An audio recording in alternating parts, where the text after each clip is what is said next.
Hey everybody, welcome back to Video Game So today we're going to be doing a series on the MiSTer FPGA DE-10 Nano project.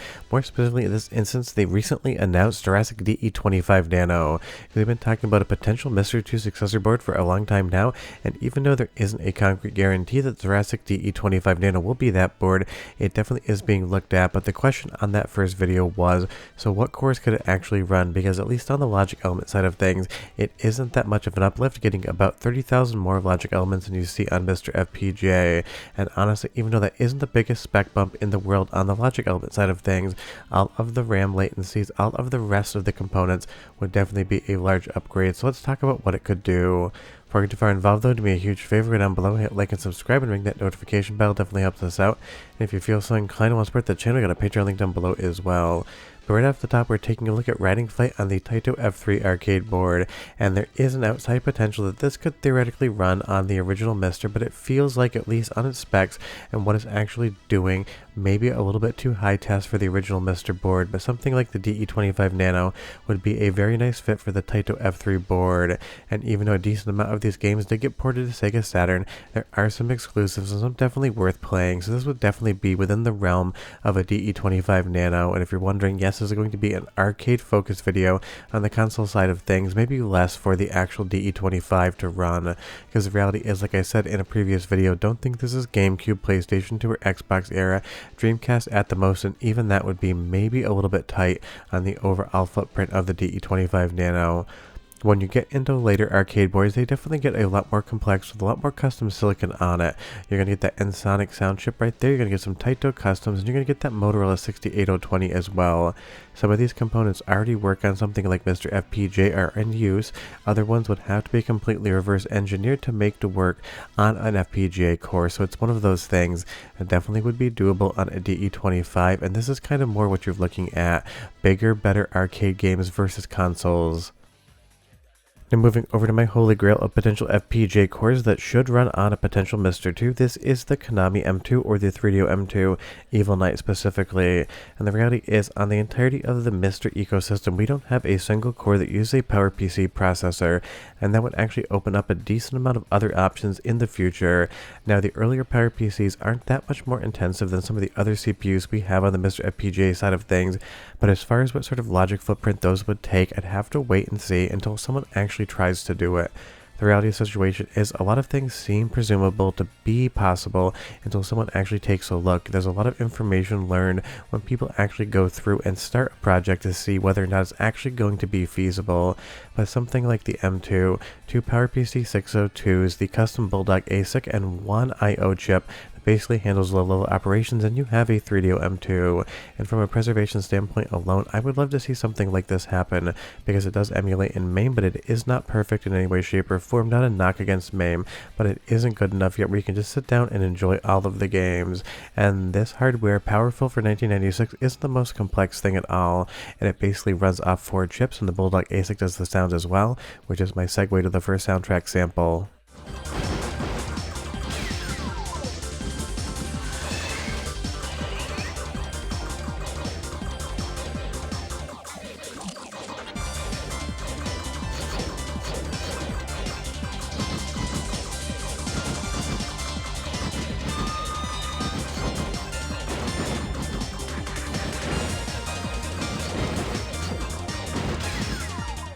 Just always fun music on the Toby Polystar soundtrack, but let's move over to the realm of Midway, pun very much intended for the NetherRealm, because when the actual arcade core for Mortal Kombat came to the Analog Pocket, it was stated that it wasn't possible in MiSTer FPGA due to some issues in the RAM timings. That's a lot of what the DE-25 Nano would fix up.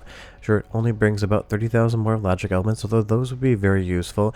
It brings a lot better timings into the mix, and that's something that would be a big deal. And interestingly enough, a lot of people actually asked me about the Midway Zeus arcade board. Apparently people want Mortal Kombat 4 on a MiSTer FPGA style platform. Now this would be on the upper echelons of possible, but it doesn't use a 3D effects chipset. It actually uses its own 3D hardware on an FPGA on the board in and of itself. So funny enough, the Midway Zeus is already half of an FPGA quote-unquote console, just in arcade form, and it uses a Texas Instruments DSP to run all of its code. Now that's something we don't have in MiSTer FPGA either, but it kind of feels like it would be a potential. But the other reason I mentioned the Zeus is to talk about just because something might work doesn't mean anyone's actually going to want to put the effort in, because the Midway Zeus has all of 2 games, Mortal Kombat 4, which you can play other places, as well as Invasion of the Abductors, which isn't exclusive to the Zeus, never got ported home. And even though I absolutely love Invasion as far as the game is concerned, you're watching footage now, it's one of those things. If a board has 1 or 2 games on it, it really does take someone a lot of effort just to get those 2 games working in FPGA, and maybe that effort might not be worth how long it would take for those 2 games. So it's not just a technical capability, it's also a time management thing. Now, sticking with the theme of Midway boards that could work on a successor FPGA platform but might never actually happen, this is the Midway V unit.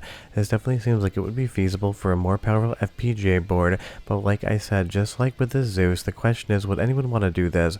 Because this board has all of 4 games, 2 cruising games, Off-Road Challenge, as well as War Gods, 4 games that were ported to the Nintendo 64, so none of these games are arcade exclusive. And if you think about it, a lot of the cores you see on something like MiSTer FPGA are just games that are either better in arcades or way more popular in arcades.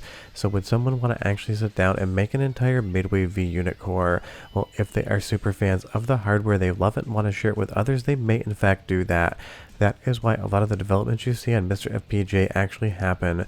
People aren't out there making cores for some sort of massive profit. They're making cores because they love that hardware. They love those games. They'd like to share it with everyone. So basically what you would or wouldn't see on any sort of FPGA board, MiSTer or a potential MiSTer 2, would just come down to what people would love to make. But honestly, I'd love to get these games versus the N64 counterparts because they are that much more impressive both in the visual department as well as sound, which is my segue to the second soundtrack sample, 35 seconds, and I'll be right back.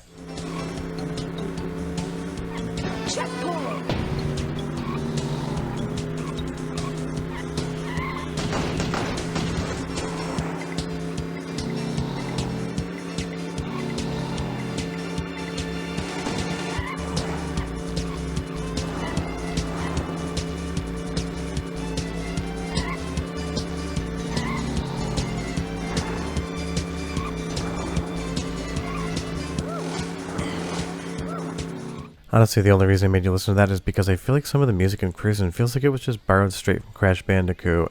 And honestly, a better version of War Gods isn't going to be a more fun version of War Gods. Definitely one of the jankier games out there. So my point here is that there's going to be a lot of things that would be feasible for a MiSTer 2. But the question is anyone going to actually want to make the core? Something like V-Unit, I could see someone taking on that challenge, but it definitely isn't a guarantee. So it's always a wait-and-see approach with any of these potential cores. Now moving back over to Konami for a little bit, this is the Konami GX, and it definitely is one of the most impressive 2D boards that you could possibly imagine. The sprite scaling on this thing does such a good job of making pseudo 3D with all of the scaling, all of the rotation, and all of the sprites basically zooming in and out.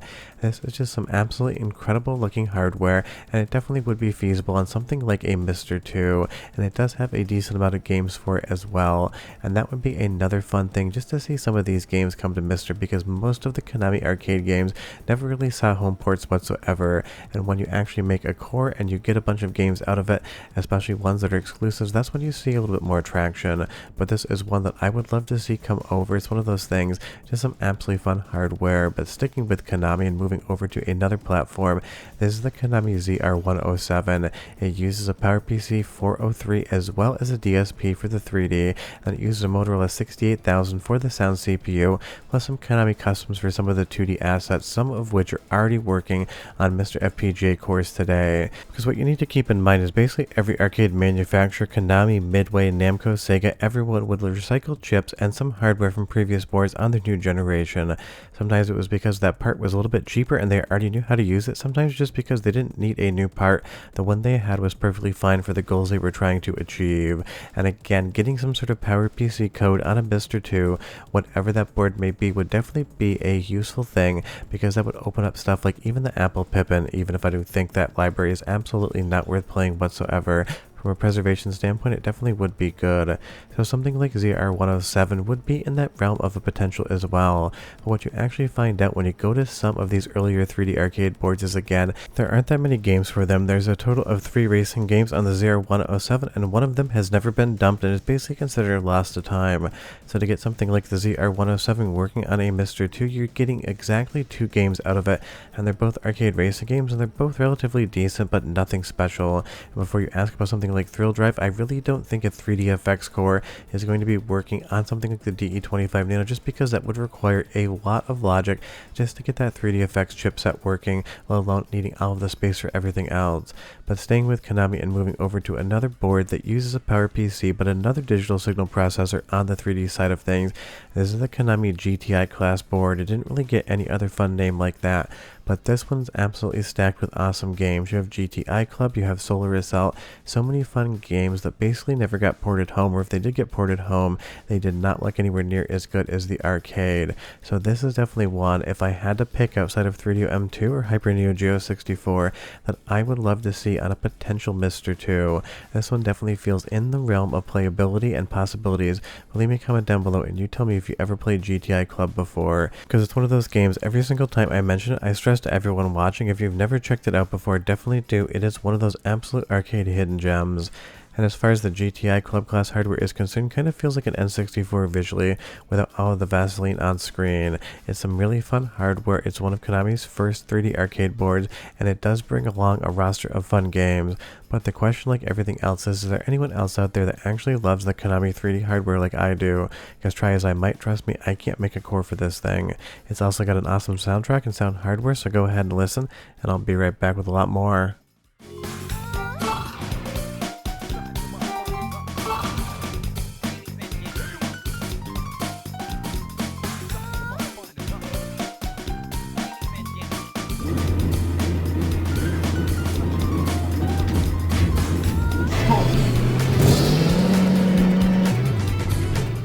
Awesome soundtrack and really funny way to start that race by getting completely spun out. Now System 32 from Sega absolutely feels like it would be in the realm of a MiSTer 2 as well, and this is a board that I think everyone would love to see, because getting something like Golden Axe or Revenge of Death Adder working on a MiSTer FPGA project would just absolutely be amazing, because it is really one of those amazing beat 'em ups that pretty much everyone plays, but getting an FPGA core would be a ton of fun, and it is one of those things. There's still a metric ton of Sega arcade boards out there in the 2D realm that basically all seem would be possible on a MiSTer FPGA 2, but System 32's always felt like one of those pieces of hardware that would be borderline on something like MiSTer FPGA, because even though it is 2D, it is quite powerful. And do remember, and I hear this comment a lot, don't think just because something is 2D not 3D means it is less intense or less technically complex than a 3D arcade board or a 3D console. A lot of times some of the RAM timings can be a little bit too tight for something like MiSTer FPGA, so hopefully on a MiSTer 2 we would see somebody work on a Sega 32 core. I feel like Hoteka would be the biggest candidate for that. But let's talk about the 3DFX chipset for just one moment, because every single time I talk about a potential MiSTer 2, I see so many comments, people wanting a Pentium-based computer core with 3DFX built in. That is just going to be way over the logic that would be available on the DE-25 Nano. Their 3DFX chipset, including the original Voodoo, are just way more powerful and way more complex than you would think. And even something like Carnival here, where the CPU side of things would probably work on a MiSTer 2, I highly doubt that there's going to be room for anything like an actual 3DFX in FPGA. Now, I'd love to be proven wrong, but it's one of those things. Those chipsets, those GPUs, those 3D accelerators are way more technically complicated than you would think. So that definitely feels like something that just isn't going to happen. So before you leave that comment saying Pentium based core with a 3DFX built in, I just don't ever see it happening, at least not for 5 to 10 years. And my other 100% want and desire for something like a MiSTer 2 would be the Hyper Neo Geo 64. With only 138,000 logic elements, this one to me seems very borderline. Not because it's some amazingly advanced hardware, just because on the actual SNK side of things they developed the board, they put like 13 different chips on it. There's so many different pieces of custom silicon that do individual tasks, so it's one of those things.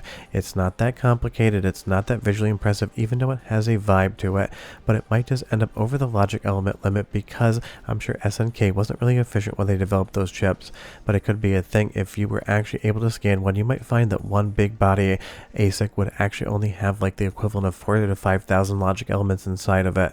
Maybe it's doable, maybe it's not. But that's kind of what I wanted to talk about on this video. Leave me a comment down below and you tell me, what's the one arcade core, if you could snap your fingers and make show up day one on a MiSTer 2, which one would it be? For me, it's 100% the 3DO M2, but I know that's not going to happen.